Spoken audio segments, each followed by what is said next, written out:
Hello, this is Diego Saldivar, a new game developer. I just participated in the Madrid in-game hack gym. It's basically a game jam that the community of video games in Madrid, called Madrid in Game, just organized this year. So I thought, why not try to make an Eurogame? And so I did. I am posting this video a couple of weeks after the game jam because, well, I mean, I just published a video and I did not want to overlap them too close together. In 48 hours, I was able, with my team, to make a small little demo of how about I give you a little bit of the presentation. So this is the presentation that I gave, well, translated. And we called the game La Caña en Madrid, but I mean, I'm translating this as Boozin Madrid. It's kind of just as playful. So we proposed to use a brain-computer interface in order to showcase how accessibility and integration can be done through a digital twin of sorts. So I know it's a bunch of buzzwords, but basically, we were inspired by Orihime, the waiter bot in Japan, which is being operated by people with disabilities. So we thought, okay, what would be the next step to enhance their interaction and accessibility using brain-computer interfaces in order to give them more inputs? And so, well, let me show you the game.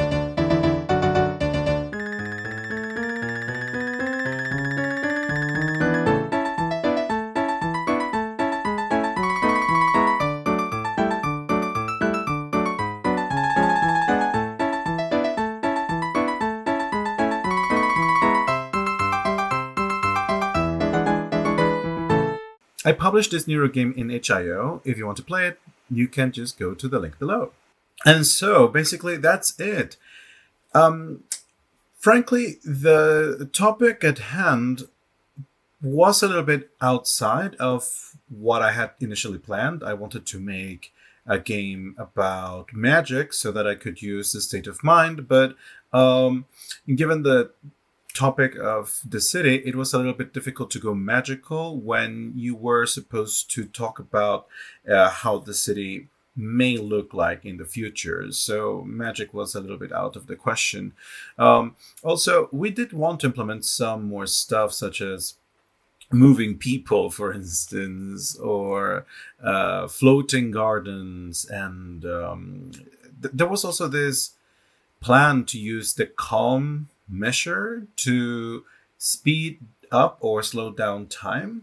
But, in 48 hours, you cannot do that much. And of course, this Neuro game is very flawed, of course, since 48 hours barely gives you time to do anything proper. It's just a small demo of intention.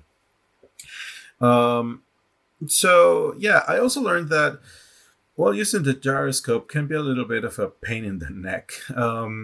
I think that maybe in the future I would use a gyroscope just for gestural control instead of full joystick control. I mean, it does drive somewhat, but the human neck tends to try to keep in balance. And since the screen is right in front of you instead of having a virtual reality glass on top of your face, well, the neck tends to try to look back to the front where the screen is. So that will give you a lot of kind of false positives.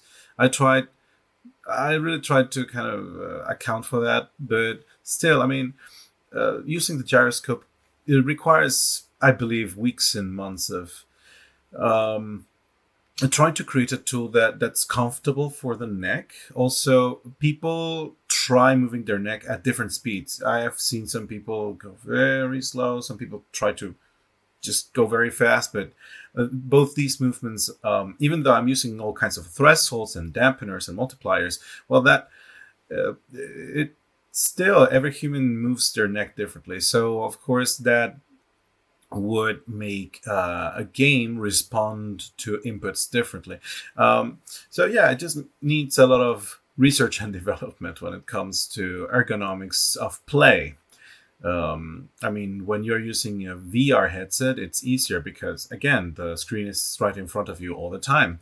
But when the screen is not in front of you, well, that requires a little bit of a different exploration of how the gyroscope should be used. If you want to use it, I mean, by all means, but do do take into account that it's going to take a little bit of a while to tweak. It's not going to feel easy at the first time. It's not going to feel obvious so clearly.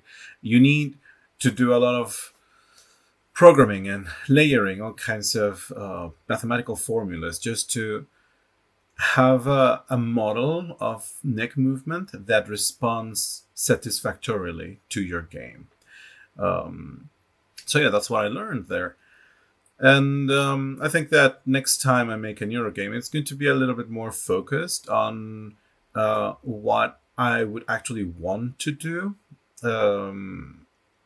So maybe I will not be using this into game jams if the topic at hand does not come closer to my expectations of how the game should be, how a neuro game should be engaged with. But anyway, that's for next year. Who knows? Maybe there will be a neuro game jam. I mean, it's so very easy to use this template. Although, I mean, during the game jam, I did hear some concerns from people who just met me and did not know about this template. Well, they were concerned that it would be too difficult to do it. The technology seems to be very